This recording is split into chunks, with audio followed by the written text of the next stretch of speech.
Hello friends.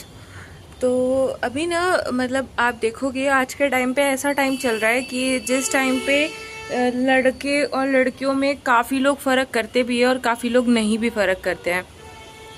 पर जो लोग फ़र्क करते हैं उनकी मेंटेलिटी मुझे अभी तक समझ नहीं आती है। कहीं हद तक वो मुझे सही भी लगता है और कहीं हद तक वो गलत भी लगता है, क्योंकि जितने रेप केसेस बढ़ रहे हैं उस हिसाब से मुझे पेरेंट्स की मेंटेलिटी जो होती थी ना पहले वाली की, लड़की को घर में रखो, जल्दी शादी करा दो, टाइम से शादी करा दो, वो ठीक लगती है मुझे। लेकिन अगर हम दूसरे पर्सपेक्टिव से देखें तो जिन लड़कियों के पेरेंट्स उनको सपोर्ट नहीं कर रहे हैं या फिर जो लड़कियों को पढ़ने लिखने का मौका नहीं दिया जा रहा है, तो काफ़ी हद तक ऐसा हो रहा है कि हम फ्यूचर को ख़राब कर रहे हैं।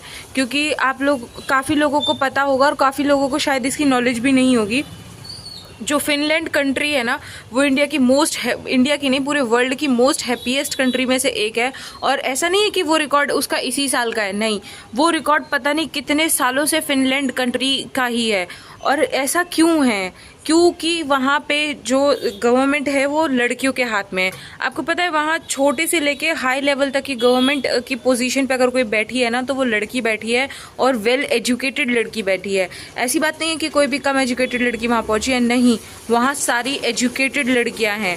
और मैं ये नहीं कह रही हूँ कि गवर्नमेंट में जब तक लड़कियाँ नहीं होंगी तब तक कुछ नहीं हो सकता, नहीं, मेन चीज़ है एजुकेशन। एजुकेशन बहुत मैटर करती है। जब तक कोई किसी भी इंसान को एजुकेशन नहीं मिलेगी ना तब तक वो इंसान बिल्कुल सेंसलेस है, कोई मतलब ही नहीं बनता। हाँ, काफ़ी लोग ऐसे होते हैं जिनको पॉलिटिक्स की नॉलेज होती है, कुछ भी ऐसा होता है, पर उस केस का मतलब ये नहीं है कि वो उस चीज़ के लिए सेंसिबल हैं, उस चीज़ के लिए डिजर्वेबल हैं कि इतनी बड़ी पावर उनके हाथ में दी जाए।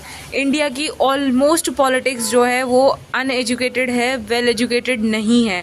जिसका रीज़न क्या है, जिसका सीधा सीधा इम्पैक्ट क्या होता है कि हमारा जो लॉ एंड ऑर्डर है ना वो उनकी पुरानी मेंटेलिटी पे या फिर सिर्फ पैसा कमाने और पैसा से जेब भरने की मेंटेलिटी पे चलता है। तो ये चीज़ें जो है ना ये इफ़ेक्ट करती हैं।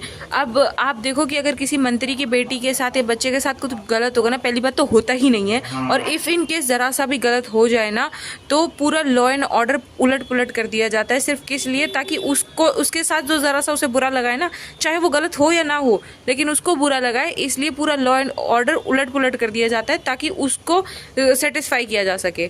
और आम आदमी के लिए क्या रहता है, आम आदमी टैक्स भर रहा है, आम आदमी सारी चीज़ों से सफ़र कर रहा है, अपनी सारी चीज़ों के साथ कॉम्प्रोमाइज़ कर रहा है, स्टिल उसको वो चीज़ें नहीं मिल रही है जो कि चीज़ें उसके लिए बहुत ज़्यादा बेसिक हैं।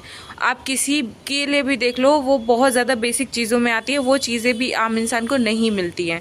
तो ये सारी चीज़ें ना कहीं पूरे कंट्री की ग्रोथ को एकदम रोक देती है, स्टक कर देती है, जो कि बहुत ख़राब चीज़ है।